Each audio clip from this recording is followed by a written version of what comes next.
Banana అనేది 16,000 ఎకరాలలో సాగు చేస్తున్నారు.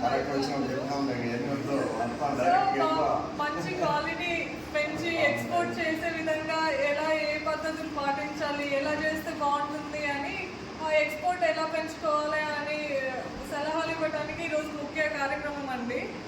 సో డిపార్ట్మెంట్ ద్వారా ఉద్యాన శాఖ ద్వారా రైతులకి కొన్ని క్రాప్స్ కూడా సబ్సిడీలు ఇస్తున్నారు.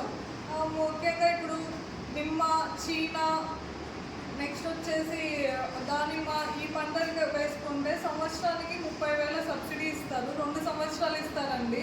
మొదటి సంవత్సరం 30,000, రెండవ సంవత్సరం 50,000 సబ్సిడీ ఉంటుంది. అలానే కూరగాయల పంట కింద ఇప్పుడు సార్ చెప్పారు, టమాటా ఏవైతే కర్రలు కట్టుకున్నారో లేదు అంటే మల్చి వేసుకున్నారో వాటికి కూడా సబ్సిడీ ఉంది. హెక్టార్కి వచ్చేసి 24,000 రూపాయలు సబ్సిడీ ఇస్తారు. అలానే మనకి ఎల్నినో ప్రభావం వల్ల ఈ సంవత్సరం కొంచెం వాటర్ అనేది తగ్గింది. సో మీకు సంపులు ఫామ్ పాండ్స్ తవ్వుకొని షీట్ వేసుకొని మల్చింగ్ చేసుకున్నట్లయితే దానికి కూడా సబ్సిడీ ఉంది 90,000 రూపాయలు. సో ఆయిల్ పంప్ స్కీమ్ కూడా ఇస్తున్నామండి. సో ఆయిల్ పంప్ స్కీమ్స్ గురించి మనకి ఆయిల్ పంప్ కంపెనీ నుంచి ప్రకాష్ గారు వచ్చారు, ఆయన చెప్తారు సబ్సిడీ డీటెయిల్స్, వాళ్ళ మొక్కలు ఏ విధంగా ఇస్తారు, హెక్టార్కి ఎన్ని నాటుకోవాలి అని. Thank you.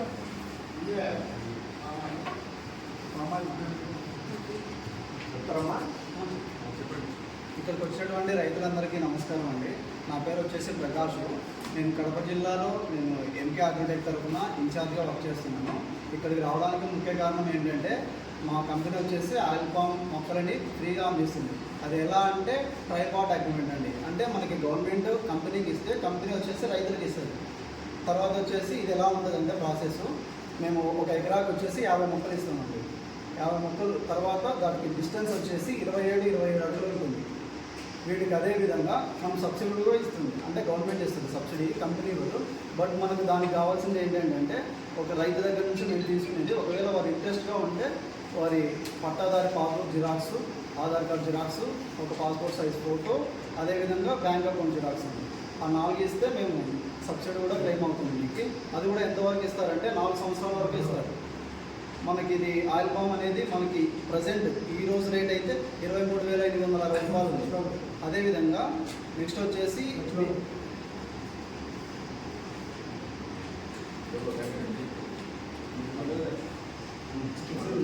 అదేవిధంగా మీకు ఏమైనా ఇంట్రెస్టెడ్గా ఉంటే మమ్మల్ని కాంటాక్ట్ అవ్వచ్చు. ఈ మండలంలో ఈ అబ్బాయి ఉంటాడండి. ఈ అబ్బాయి పేరు వచ్చేసి అశోక్ రెడ్డి. ఈ అబ్బాయి మీ ఊరిని అలాట్ చేసామన్నమాట మా కంపెనీ తరఫున. సో ఈ అబ్బాయి చూసుకుంటూ ఉంటాడు. ఆల్రెడీ మీ ఊర్లో ఎగ్జిస్టింగ్ ఫార్మర్స్ అంటే ఆల్రెడీ వేసిన వాళ్ళు కూడా ఉన్నారు.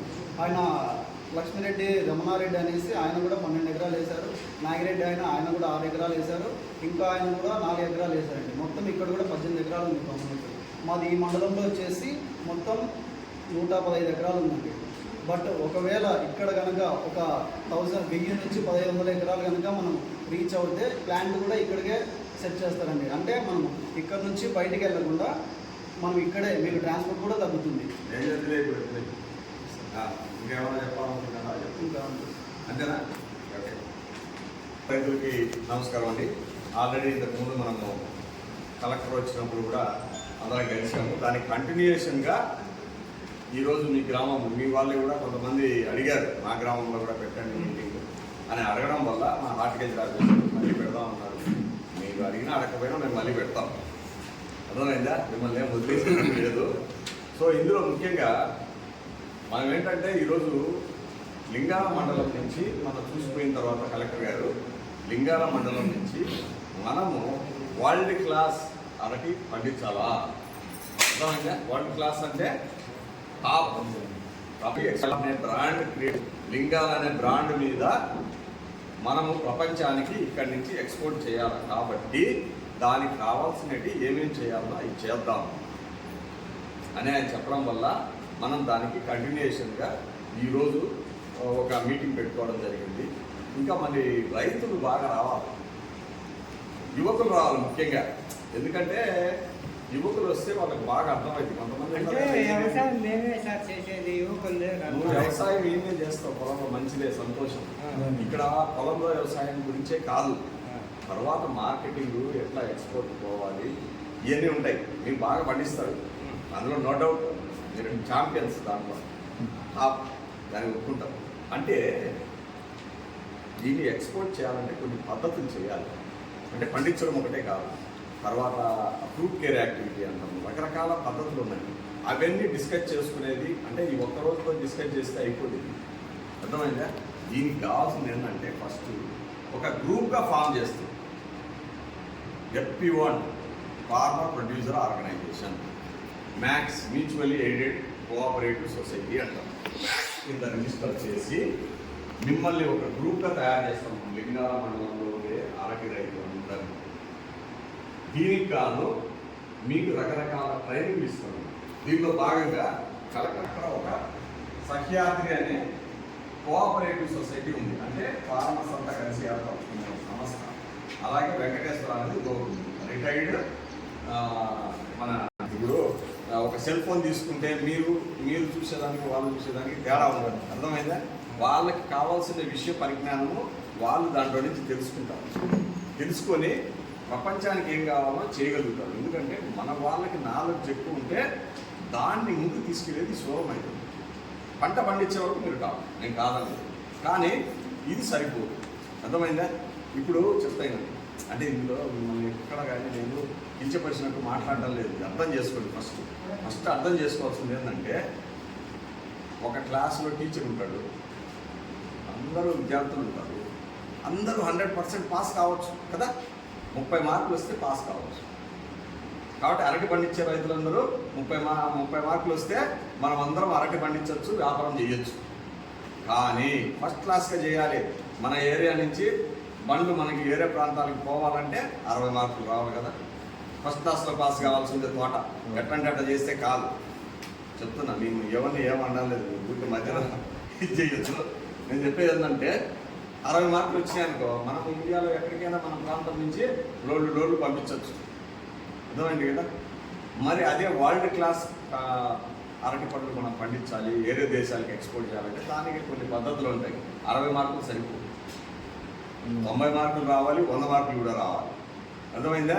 ఆ విధంగా మనం వ్యవసాయం చేయగలిగితేనే, అంటే వ్యవసాయం ఒకటి మీ పొలంలో చేసిన తరువాత దీన్ని ఎలా పోతుంది, దీనికి కావాల్సిన పారామీటర్స్ ఏం పద్ధతుల్లో ఏర్పాటు చేసుకోవాలి, ఎలాంటి పండు తీయాలి, ప్యాకింగ్ ఎలా చేయాలి, ఏమేమి పద్ధతుల్లో దాన్ని స్టోరేజ్ చేయాలి, ఇక్కడి నుంచి షిప్మెంట్ పోవాలా, షిప్లో 40 రోజులు పోతుంది.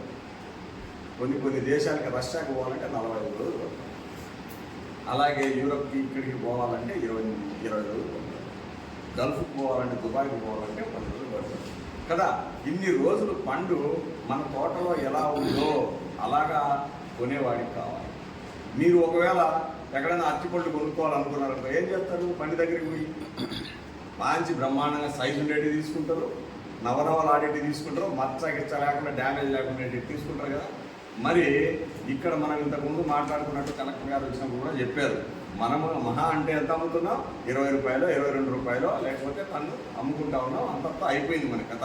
కానీ ఇంటర్నేషనల్ మార్కెట్లో పోయేటప్పటికి ఎక్కువ ప్రైస్ ఇచ్చి వాళ్ళు కొంటారు. కాబట్టి మనం ఎట్లంటే అట్లా పంపిస్తే అక్కడ ఎవరు తీసుకుంటారు, వెనక్కి పంపించేస్తారు.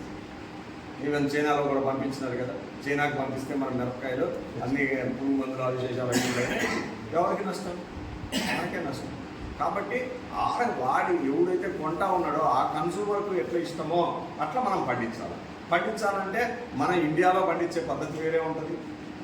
మనము పులివెందుల్లో మీ తోటలో తినే అరటికాయలు వేరే, కడప పోయి తినేది వేరే, ఆ ఢిల్లీకి పోయి తినేది వేరే కదా. వేరే కాయలు పోతూ ఉంటాయి కదా. మీరు లోకల్ మార్కెట్కి ఒకటి చేస్తారు, ఢిల్లీకి కటింగ్ ఒకటి చేస్తారు, అట్లే దుబాయ్కి పోయేటి ఇంకొక విధంగా చేస్తారు కదా. ప్యాకింగ్ చేస్తూ ఉంటారు. మీరు చూసినంత వీళ్ళందరికీ అనుభవం ఉంది. ఇక్కడి నుంచి పోతా ఉండేది దుబాయ్కే. దుబాయ్లో ఉండేది కూడా మళ్ళాంటి వాళ్ళే. అక్కడ పెద్ద రెస్ట్రిక్షన్స్ లేవు, కానీ అక్కడికి కూడా క్వాలిటీ ఉండాల్సిందే. కానీ ఇంతకు మించి క్వాలిటీ ఉండాలి. యూరోప్ కానీ అమెరికాకి కానీ మనం పంపించాలంటే ఆ క్వాలిటీ స్టాండర్డ్స్ చేసేదానికి ఒకటి మనం ఏమేం చేయాలి?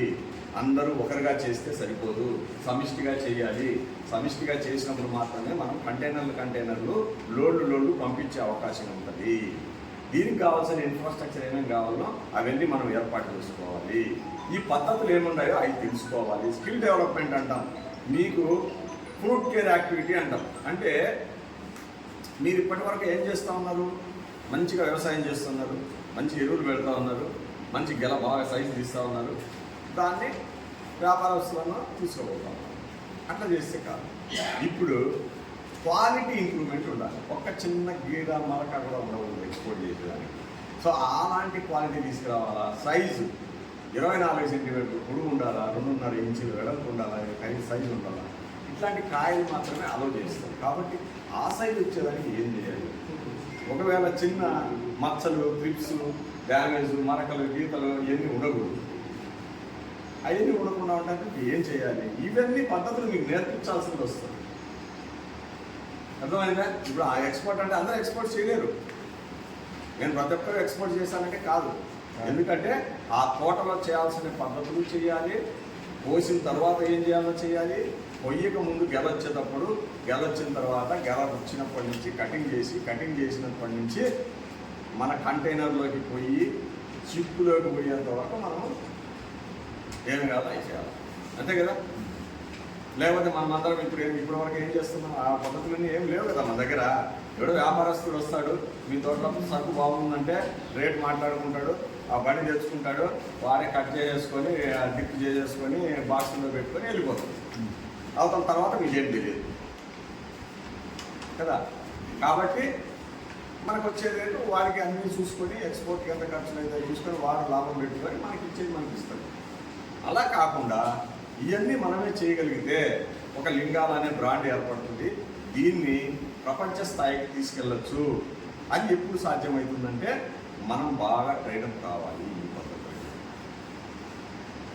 అందుకని నేను యువకులు ఉంటే బాగుంటుంది అని చెప్పాను. ఇందులో ఈ పెద్ద ఆయన బెంగళూరు, హైదరాబాదు కొంతమంది ఉన్నారు. ఆయన వ్యవసాయం చేశారు. యువకుడు కాదా? ఈయన కాదా? ఈయన కాదా? ఇది చాలు ఇట్లాంటి వాళ్ళంతా ఉంటారు. బెంగళూరుకు పోయిన వాళ్ళు తిరుగుకొని వస్తా ఉన్నారు. సాఫ్ట్వేర్ మనం చేయడానికి సౌలభ్యంగా ఉంది. ఇంటికి పోయి బెంగళూరు మీ సాఫ్ట్వేర్ కంటే మీరేం తక్కువ? ఎప్పుడో దెబ్బతిన్నప్పుడు తప్ప మామూలుగా అయితే బాగానే ఉంటుంది కదా. సాఫ్ట్వేర్ ఏలో తలబడలు కొట్టుకుంటుంటారు. కానీ వ్యవసాయం చేసి మీరు చేసే టైంలో మంచిగా చేస్తున్నారు కదా వ్యవసాయం. కాబట్టి ఏం తక్కువ కాదు. వ్యవసాయం దేనికి తక్కువ కాదు. అక్కడ ఏంటంటే ఏసీలో కూర్చోవచ్చు, ఆఫీసు పోవచ్చు అని ఏమైనా పోతుండొచ్చేమో. కానీ ఈయన మన పొలంలో చేస్తే నెలకు 20 లక్షల రూపాయలు కూడా, సంవత్సరానికి 20 లక్షలు రావచ్చు. ఆడ సంవత్సరానికి 20 లక్షలు రావాలంటే రాత్రి మొదలు తపస్సు చేసి నిద్ర ఆహారం మానుకొని రకరకాల జబ్బులు తెచ్చుకొని ఇది చేయాలి. కాబట్టి చాలామంది కూడా వస్తూ ఉన్నారు వ్యవసాయం దిక్కు మళ్ళీ అది దీంట్లో కూడా. కానీ వ్యవసాయం ఎప్పుడు మనం వ్యాపారం దృక్పథంలో చేస్తే అంటే ఆ లెక్క అర్థమైందా? అప్పుడు ఆదాయం వస్తుందంటే వాళ్ళు కూడా వస్తారు. ఇప్పటి వరకు ఏంటి, ఇంకా మనం ఒడిదుడుకుల్లో ఉన్నాం. సో ఇటువంటివన్నీ తప్పించుకోవాలనే ఉద్దేశంతోనే మనము ఈరోజు ఎక్స్పోర్ట్ గురించి ఆలోచిస్తూ ఉన్నాం, ఎక్స్పోర్ట్ గురించి మాట్లాడుతూ ఉన్నాం. సో ఎక్స్పోర్ట్ చేయాలంటే దీనికి కావాల్సిన పరిస్థితులు ఎలా ఉండాలంటే, ఇది నక్సల్గా చెప్తాను. నేనేదో చెప్పేసిపోయినంత మాత్రాన మీరు ఎక్స్పోర్ట్ అయిపోద్దని అనుకునేదానికి ఏం లేదు. మనం ఇప్పుడు ఏం మాట్లాడుతున్నామంటే జస్ట్ మీకు అవగాహన కలిగిస్తున్నాం. ట్రైనింగ్ ఏమీ లేదు. అర్థమైంది కదా? తర్వాత ట్రైనింగ్ ఇవ్వాల్సి ఉంటుంది. చాలా ఉంటుంది కథ. ఈరోజు మొదలు పెడితే రేపు సంవత్సరానికి మనం మన తోటలో ఉండేటి అమ్మేసుకుంటామంటే అది పొరపాటే. ఇది 2 ఏళ్ళు 3 ఏళ్ళు పడుతుంది. అర్థమైంది కదా? ఆ 2 ఏళ్ళ 3 ఏళ్ళకు కూడా మనం కంటిన్యూస్గా ఏమేం చేయాలో ఆ పద్ధతులన్నీ మనం అవగాహన చేసుకొని రైతులందరూ మీరు కోఆపరేటివ్గా మాకు సహకరించి, మేము మీకు సహకరించి, అవన్నీ గవర్నమెంట్ కూడా మనకు సహకరిస్తే ఇవన్నీ జరుగుతుంది. కాబట్టి ఇది ఒక తొలి అడుగు మాత్రమే. ఈరోజు మనం వేస్తూ ఉండేది తొలి అడుగు మాత్రమే. ఇంతటితో ఏం సార్ భలే చెప్పినా మీరు ఎక్స్పోర్ట్ చేద్దాం, రేపు మన పంట వస్తుంది కదా ఫిబ్రవరి మార్చి అంటే ట్రై చేస్తాం. కానీ మామూలు చేసే దాంట్కంటే కొద్దిగా ఇంప్రూవ్ చేస్తాం. తర్వాత నెక్స్ట్ ఇయర్కి మనం స్టెప్ బై స్టెప్ ఇంటర్నేషనల్కి వెళ్ళేటట్టు చేసుకుంటాం. దానికి ఈరోజు మనము కొన్ని ఫౌండేషన్ పునాది రాయి వేసినంత మాత్రం బిద్ద అయిపోదు కదా బిల్డింగ్. దానికి కట్టాలంటే ఎంతో పని ఉంటుంది. కానీ పునాది రాయి అయితే వేయాలా ఫస్ట్. కాబట్టి అది చేస్తున్నాం. సో దీనికి కాదు ముందుగా ఏం చేయాలనుకుంటున్నాం అంటే ఎఫ్పిఓలను ఫామ్ చేయాలనుకుంటున్నాం. లింగాల మండలంలో అట్లీస్ట్ 1000 మంది రైతులు. ఏమా లింగాల మండలం, లింగాల బ్రాండ్, లింగాల ఎఫ్పిఓ అంతే. వేరే ఏం పేర్లు వీళ్ళు ఏం లేవు. ఈ పేరు మీదనే Lingala banana from Kadapa district to world అని పోతుంది. అర్థమైందా? Kadapa district to world. So ఇప్పుడు ఎఫ్పిఓ ఫామ్ చేసుకున్న తర్వాత ఆ ఎఫ్పిఓ ఎలా పనిచేయాలి, ఏమేమి చేసుకోవాలి, దాంట్లో ఎలా ఉంటుంది, ఏది రాజకీయ వ్యవస్థ కాదు, ఇది ఒక సర్వస్వతంత్రమైన వ్యవస్థ. అర్థమైందా? ఇందులో మేముంటాం కాదు, మనందరం ఒకటే. ఒక్కొక్కరికి ఒక షేర్ ఉంటుంది. అర్థమైందా? ఒక షేర్ అంటే 1100 రూపాయలు మొట్టమొదటి షేర్. ఈరోజు మీరు మెంబర్షిప్లో చేరాలంటే ఎవరైనా చేయొచ్చు, చేరకపోవచ్చు, ఎప్పుడైనా వెళ్ళిపోవచ్చు, రావచ్చు. అర్థమైందా? ఇందులో కాకపోతే ఈ బాడీలో మెంబర్షిప్గా చేరాలంటే మినిమం 1100 రూపాయలతో మీ షేర్ క్యాపిటల్ ఏర్పడుతుంది. ఈ డబ్బు ఎవరికి మీరు కట్టేది కాదు, మీరు మీ అకౌంట్లోనే ఉంటుంది. 50 రూపాయలు ఎంతో ఖర్చులు ప్రాసెస్కి అయిపోయినా ఒక 1050 రూపాయల దాకా ఒక్కొక్క మనిషి ఎంత కడతారో అంత మీ అకౌంట్లోనే ఈ సంస్థ పేరు మీదనే ఉంటుంది. దీన్ని మనము షేర్ క్యాపిటల్ అంటాం. సో మీరు దీంట్లో ఎఫ్పిఓగా ఏర్పడిన తర్వాత ఒక టెంపరీ బాడీ 6 నెలలు ఉంటుంది. టెంపరీ బాడీ అంటే ఇప్పుడు దీంట్లో అప్పటికప్పుడు మనం ఎలక్షన్స్ లేకపోతే ఏదో పెట్టి ఒక బాడీని ఏర్పరచలేం కాబట్టి అందరిదాకా టెంపరీగా రన్ చేసేదానికి ఒక ఉత్సాహవంతులైన యువకుల్ని, సమర్థవంతులైన యువకుల్ని, చదువుకున్న వాళ్ళని, ఆలోచించే వాళ్ళని, అందరినీ కలుపుకొని పోయే వాళ్ళని చూసి మీరే సెలెక్ట్ చేసుకుంటారు. ఒక 5 మందిని బాడీ ఏర్పడుతుంది. బాడీ అంటే ఏంటి? ప్రెసిడెంట్, సెక్రటరీ, దాన్ని రన్ చేయాలి కదా దీనికోసం.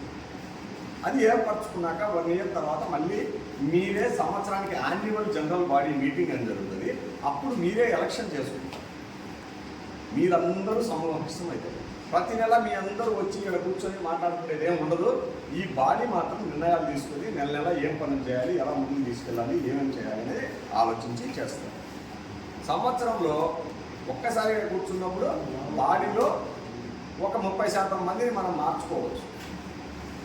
ఆయన సరిగా చేయలేదు, ఆయన ఏదో పనులు ఆయన చూసుకుంటున్నాడు కానీ దీని మీద పెద్దగా శ్రద్ధ పెట్టలేదు, ఆయనకు అవగాహన లేదు, దీనికి ఎటువంటి ఉపయోగం లేదు. ఆయన తీసేసి ఒక ఆయన ఉత్సాహంలో ఆయన్ని మీరే ప్రపోజ్ చేస్తారు, వాళ్ళని పెట్టుకుంటాం, మళ్ళీ రన్ అవుతూ ఉంటుంది.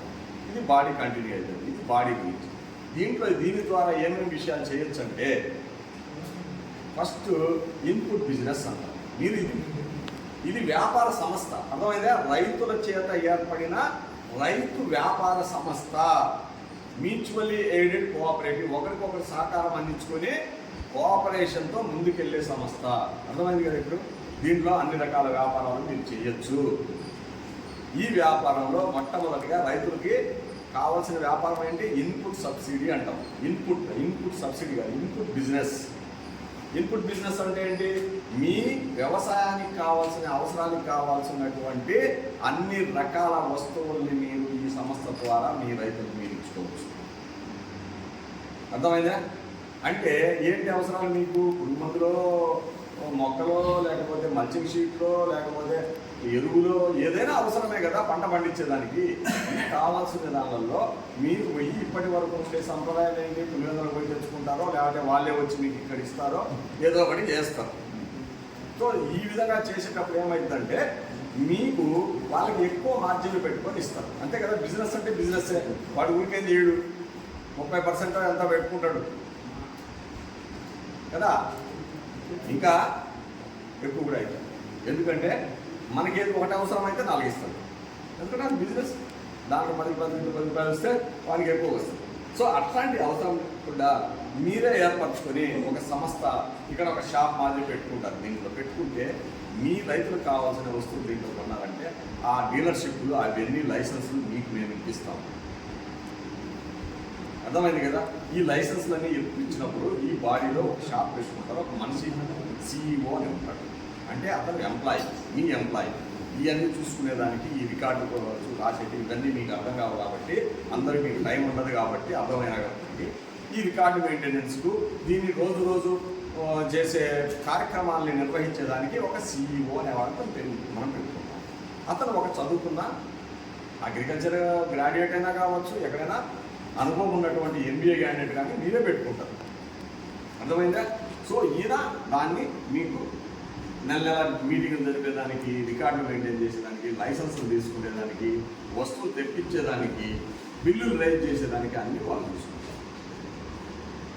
అది మీ కన్సర్న్లోనే ఎవరైతే బాడీ ఉంటుందో వాళ్ళ కన్సర్న్లోనే జరుగుతుంది. ఇదేమి ఎవరు ఏమో చేసేది ఏమి ఉండదు. నెల సంవత్సరం అయితేనే మళ్ళీ అకౌంట్ ఫార్ ఉన్నది, ఆడిటింగ్ ఉంటుంది. ఎవడో తినేసిన అనుకునేదానికి ఆడిటింగ్ ఉంటుంది. మీ షేర్ క్యాపిటల్ బ్యాంక్లో ఉంది, బ్యాంక్ ట్రాన్సాక్షనే జరుగుతుంది. తెప్పించిన వస్తువులకి కఠినట్లు ఉంటాయి, కొన్న వాళ్ళకి బిల్లులు ఉంటాయి. ఈ ఓను మీరేం చేస్తారంటే దీంట్లో ఉపయోగం ఏంటంటే రైతులు మీరే నిర్వహించుకుంటున్నారు కాబట్టి మీరు మార్జిన్ ప్రాఫిట్ ఎక్కువ ఆశించరు, అంతే కదా. మీకేమి ఇదేం వ్యాపార దృక్పథంలో అంటే పూర్తిగా కమర్షియల్ కాదు, ఒక వ్యక్తి స్వార్థంతో ఏర్పరిచింది కాదు. కాబట్టి మీరు దీన్ని రన్ చేసేదానికి కావాల్సిన ప్రాఫిట్ అయితే కావాలి కాబట్టి మీరు ఒక 4% 2% పెట్టి ఏం చేయలేము, లేస్తేనే మనకి ఓకే. కాబట్టి వ్యాపార సంస్థ కాదు కాబట్టి తక్కువ మార్జిన్లో మీరు దీన్ని అమ్ముకున్నప్పుడు రైతులకు కావాల్సిన నాణ్యమైన మందులు కానీ, పురుగు మందులు కానీ, ఎటువంటి అయినా నాణ్యమైన ఇన్పుట్స్ మీరు ఇవ్వగలుగుతారు తక్కువ ధరలో. అంటే రైతుకు బెనిఫిటా, ఖర్చు తగ్గుతుంది కదా. 30% మనకు ₹1,00,000 ఆయన ఖర్చు పెట్టడానికి ఒక పురుగు మందులు ఎరువుల మీద ఒక ఎకరాకి పెడతారు కదా. 30% లాభం అంటే 30,000 పోయిందా. దాని బదులు 30%లో 4% 5% మీరు పెట్టుకుంటే ఒక 25,000 మిగిలినట్టేగా. 5,000 సంస్థకు వస్తుంది, 25,000 రైతు మిగులుతుంది. ఇట్లా 5,000 ఒక 1000 మందిది మిగిలింది అనుకో, ఏమవుతుంది? 50 లక్షలు అవుతుందా? షేర్ క్యాపిటల్ మీద 1000 మందిది అంటే 10 లక్షలు ఉండింది, 50 లక్షలు అంటే మొత్తం కలిపితే ఎంత అయింది? అంతా అకౌంట్ పోయినాక మనకు లాభం ఒక 50 లక్షలు వచ్చింది అనుకోండి ఒక సంవత్సరానికి. అంటే అంత వస్తుందా అనుకోవద్దు. 50 లక్షలు కాదు, 20 కోట్లు 30 కోట్లు వాళ్ళు చెప్తారు.